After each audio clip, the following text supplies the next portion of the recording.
Chegamos à nossa sexta parte da nossa primeira aula. Na aula passada eu dizia que todos os fenômenos parapsicológicos derivam do inconsciente. O inconsciente todos os seres humanos possuem, portanto as faculdades parapsicológicas todos nós possuímos. A diferença é que nem sempre existe a manifestação. A manifestação do fenômeno é sempre derivado de um desequilíbrio. Nós não falamos dons parapsicológicos, falamos em desequilíbrios, em defeitos que precisam ser tratados e curados. Uma pessoa desequilibrada, em outras palavras, é uma pessoa que possui seu inconsciente à flor da pele. Portanto, não devemos fomentar os fenômenos parapsicológicos. O problema da religião é que todas as vezes que aparece a manifestação de um fenômeno, a religião acaba interpretando isso religiosamente e incentiva a pessoa paranormal a reproduzir novamente o fenômeno. Isso pode resultar numa dissociação de personalidade, porque vai chegar no momento que o consciente não vai mais reconhecer aqueles fenômenos como próprios, vai ter necessidade de atribuir a algo ou alguém e gera loucura. Dissociação de personalidade, distúrbio de personalidade, dupla personalidade, por aí em diante. Quando existiam os hospícios no Brasil, haviam várias pesquisas feitas nessa área, de que grande parte dos pacientes psiquiátricos eram frutos da religião, que fomentava esses defeitos inconscientes e a pessoa acabava chegando à loucura. Portanto, não é dom, é defeito. Bom, dito isso, nós vamos agora entrar no primeiro fenômeno propriamente parapsicológico. A hiperestesia direta ou indireta do pensamento tem a ver com questões inconscientes, mas não é ainda um fenômeno parapsicológico. O primeiro fenômeno parapsicológico que nós vamos estudar são os fenômenos paranormais. Embora nós digamos que a parapsicologia estuda os fenômenos paranormais, nem todos os fenômenos da parapsicologia são paranormalidade. Os fenômenos paranormais se enquadram na categoria letra B da nossa aula anterior. Então nós vamos começar por eles. A parapsicologia demonstrou que existe no ser humano uma faculdade inconsciente que não se limita a tempo e espaço. Lembramos, a hiperestesia direta ou indireta do pensamento necessitava de ter alguém próximo para que a pessoa fizesse a leitura inconsciente das manifestações fisiológicas do pensamento da outra pessoa. A diferença do fenômeno parapsicológico propriamente dito é que, como é um fenômeno inconsciente propriamente dito, então nós temos assim a descoberta de que os fenômenos paranormais são independentes de tempo e espaço. Então, o fenômeno paranormal, ele pode ser descrito por três nomes. Vocês encontram essas três nomenclaturas dentro da literatura parapsicológica. Fenômenos extranormais, paranormais ou psigama. São três nomes de um mesmo fenômeno parapsicológico. Vamos englobar todos eles pelo nome de fenômeno paranormal. Prestem atenção na nomenclatura. Extranormal, paranormal. É normal, é uma manifestação do ser humano, não tem nada a ver com espíritos de mortos, deuses, demônios, nada disso. Nem Deus, nem demônio, nem espírito de mortos. São fenômenos extranormais, paranormais, que estão à margem da normalidade. Percebam, não são normais, não são anormais, são paranormais. Todos esses fenômenos paranormais possuem um denominador em comum, o que nós vamos chamar de telebulia. O que é a telebulia? Tele, do grego, que significa distância. Bulia, desejo. Freud demonstrou que o nosso inconsciente é movido por impulsos de desejo. Exatamente isso. Grande parte do nosso inconsciente nada mais é do que impulsos de desejo, de natureza, em grande parte sexual ou afetiva. Entendam a sexualidade aqui como afeto, contato humano, desejo. A telebulia nada mais é do que o nosso desejo inconsciente que age à distância. Esse à distância é a distância mesmo. Ok? Lembra que eu dava o exemplo da borboleta macho que fareja a borboleta fêmea até 11 km de distância, do cão farejador, que mesmo que depois de um dia que pessoas passam aqui, um cão farejador consegue sentir o cheiro da pessoa que está procurando, mesmo um dia depois, porque fica impregnado no local, por aí em diante. Alguns animais têm um olfato, alguns animais têm um senso, uma sensibilidade aguçada. Como eu disse, a barata consegue viver ainda 3 dias sem cabeça e ainda desviar dos objetos, por uma hipersensibilidade. Se o cérebrozinho de um pombo-correio, se o cérebro de um cachorro, se o cérebro de uma borboleta é isso aqui, imagine o cérebro de um homem, com toda a complexidade que ele existe. O inconsciente, então, não tem distância.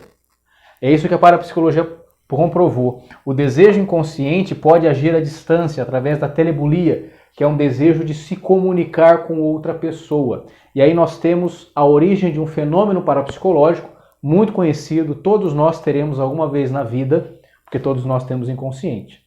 Eu comparo sempre o fenômeno parapsicológico com a dor de cabeça. Ter uma dor de cabeça de vez em quando não significa nada. Cansaço, estresse, por aí adiante. Ter sempre dor de cabeça, todo dia, recorrente, vá ao médico, que existe algum problema aí. Fenômeno parapsicológico é a mesma coisa. Não existe ninguém no mundo que alguma vez não vá ter algum fenômeno. Espontaneamente, todos esses fenômenos são espontâneos. Por quê? Porque ninguém domina o inconsciente. Como o próprio nome diz, é inconsciente. Ninguém domina. Mesmo a psicanálise, a psicologia, trabalha com resquícios que o inconsciente vai deixando. O inconsciente em si, nós não temos acesso e nem devemos ter. O próprio Freud dizia, mexer no inconsciente é mexer num cacho de abelhas. Você vai levar ferroada. Não se pode ficar mexendo em fenômenos inconscientes e nem fomentando. Tem que ser tratado e tem que ser curado. Mas todos nós vamos desenvolver algum fenômeno alguma vez.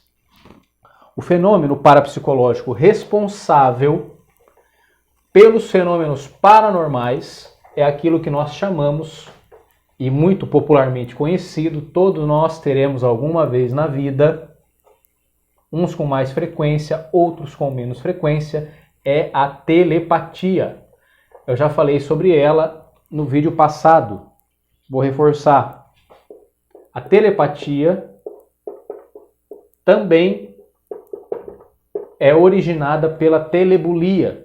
Um desejo inconsciente de se comunicar desperta uma conexão telepática. Tele ao longe, pathos em grego, sofrimento. Ou seja, geralmente quando uma pessoa está num estado de sofrimento, e nós sabemos que o sofrimento abre a porta do inconsciente, assim como o sonho abre a porta do inconsciente, assim como substâncias psicoativas abrem a porta do inconsciente, e as pessoas tomam um chá de santo daime, fumam uma maconha e têm alucinações e visões. Ah, é uma revelação. Que nada. É o seu próprio inconsciente que está aparecendo, está vindo à tona. E o inconsciente trabalha com imagens. Imagens. No sonho nós temos o quê? Várias o quê? Imagens. Não existe uma linguagem, só imagens. Ok? Telepatia é o desejo paranormal, extrasensorial, que não depende dos sentidos e que age à distância. Não tem distância. Telepatia não tem distância. É uma conexão entre duas mentes.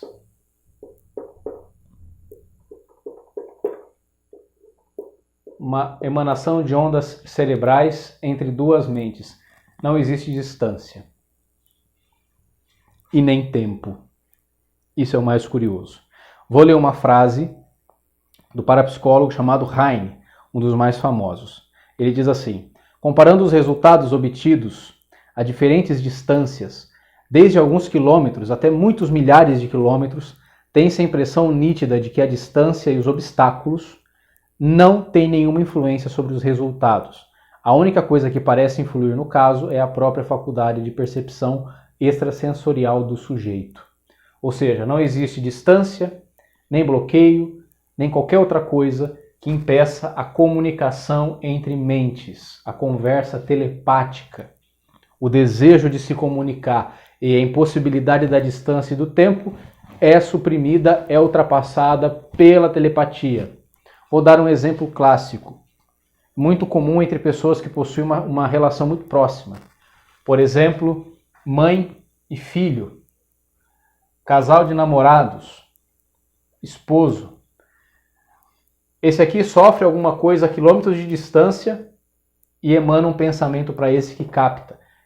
Por isso que eu disse que todos nós teremos algum dia, e esse é o fenômeno mais frequente dentro da parapsicologia. Não existe ninguém que ao menos uma vez na vida não vá ter alguma telepatia. Que mãe que às vezes sente alguma coisa a quilômetros de distância, meu filho não deve estar bem, alguma coisa acontece, daqui a pouco toca o telefone e realmente aconteceu alguma coisa.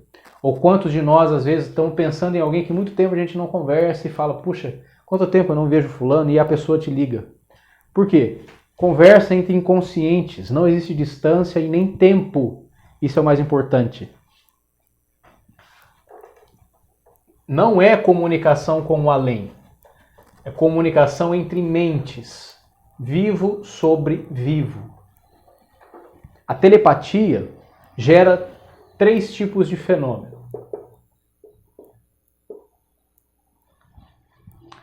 O que nós vamos chamar de simulcognição,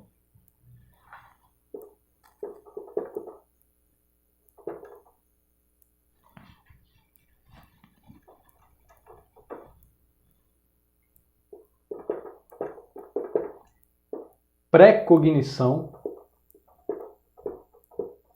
e retrocognição. Simulcognição, conhecimento do presente. Pré-cognição, conhecimento do futuro.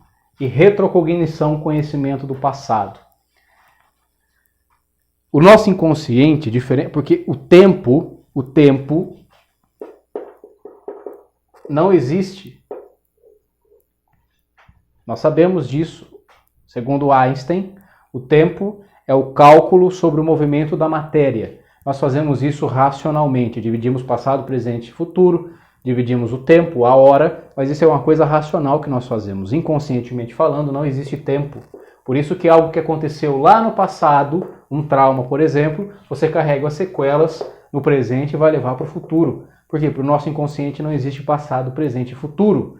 Por isso mesmo que nós conseguimos captar telepaticamente coisas que vão acontecer, que ainda não aconteceram, ou descobrir coisas que já aconteceram, de nós mesmos e de pessoas próximas.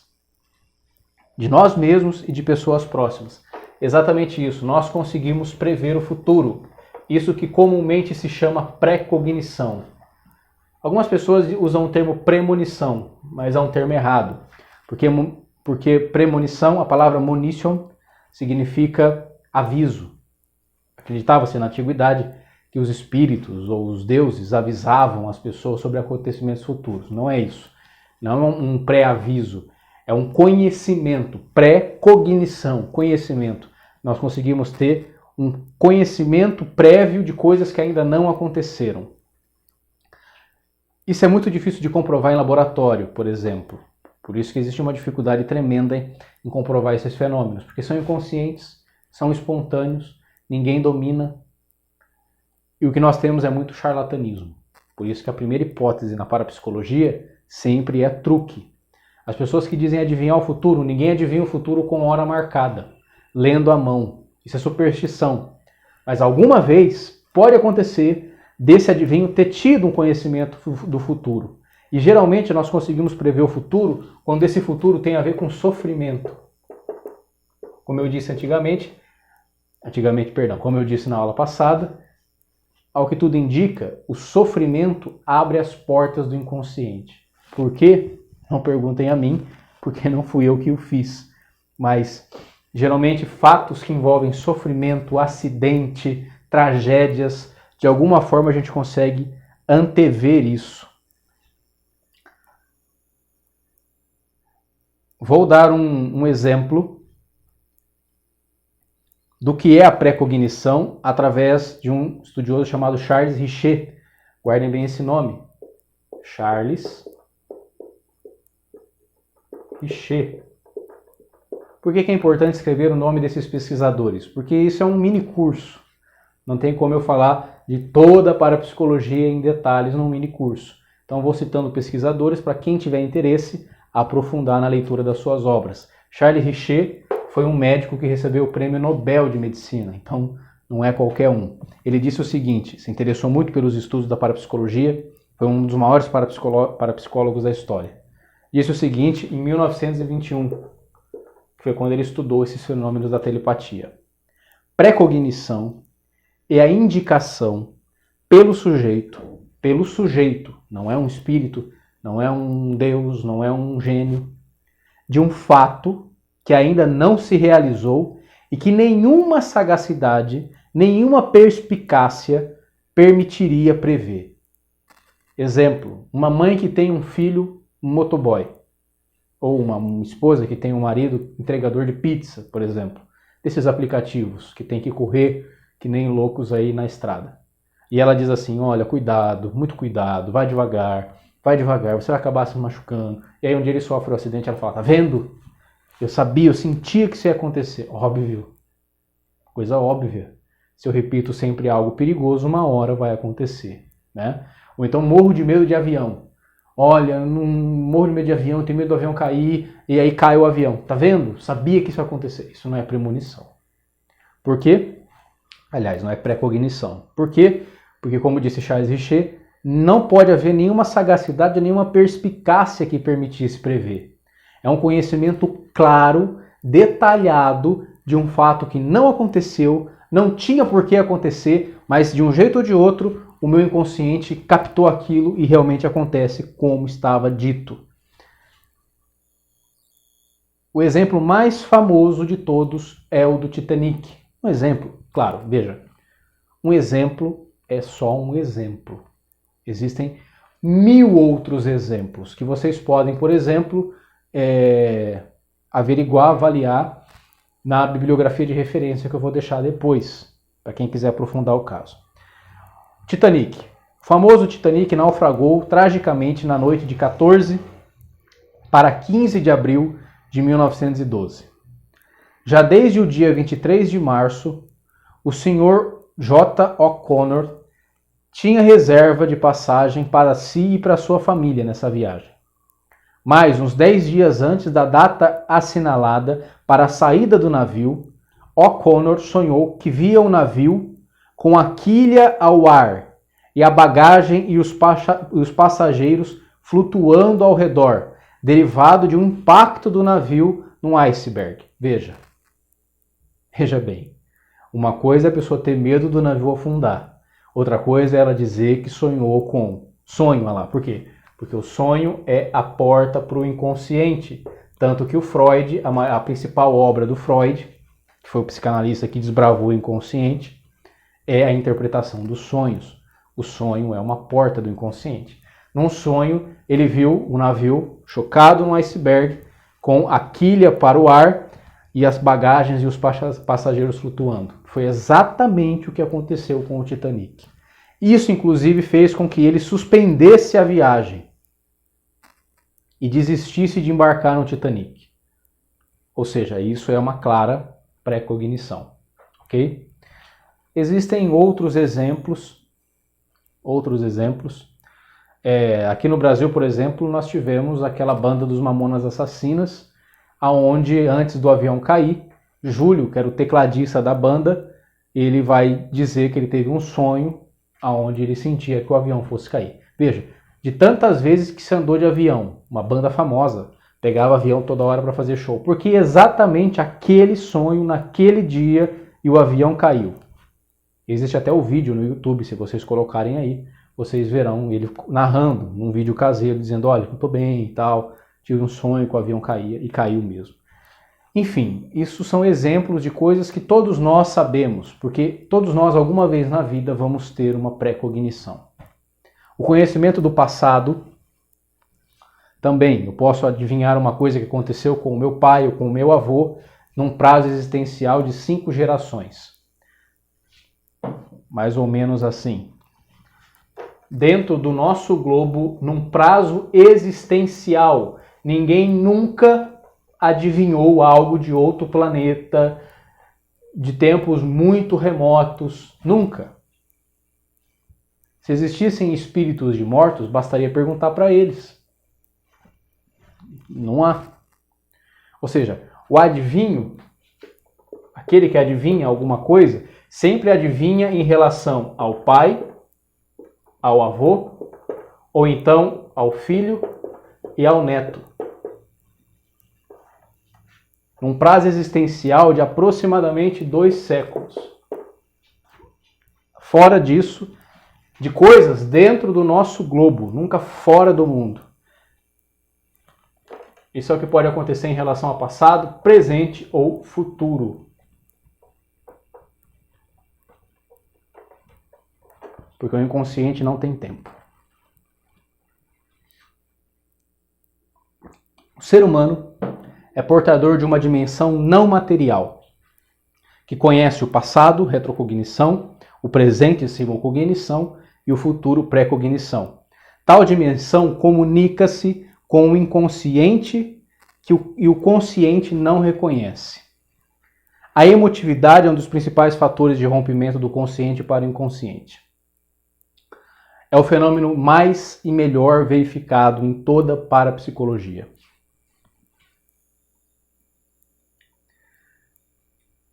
Percebam essa palavra, que foi a terceira designação que eu usei para descrever os fenômenos paranormais. Psigama. Psi significa psique, ou alma, em grego. E gama significa conhecimento.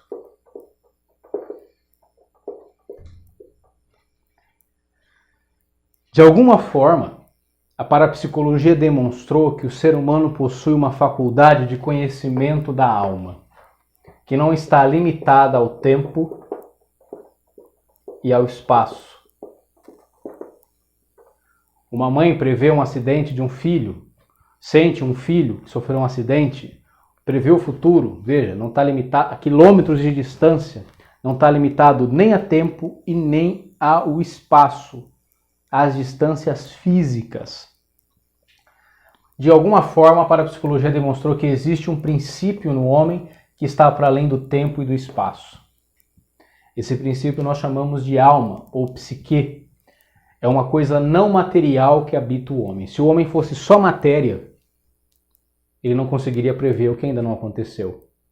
Se o homem fosse só matéria, ele não conseguiria sentir ou saber o que o outro está pensando a quilômetros de distância, até em outro país.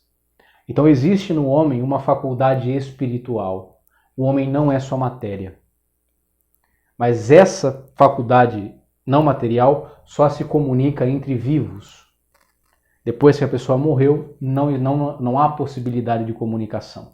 É sempre conhecimento entre vivos, é a alma do vivo com outra alma do vivo. É a alma do vivo conhecendo um futuro, um conhecimento em relação ao que não aconteceu num prazo existencial dos vivos. Isso é muito importante saber.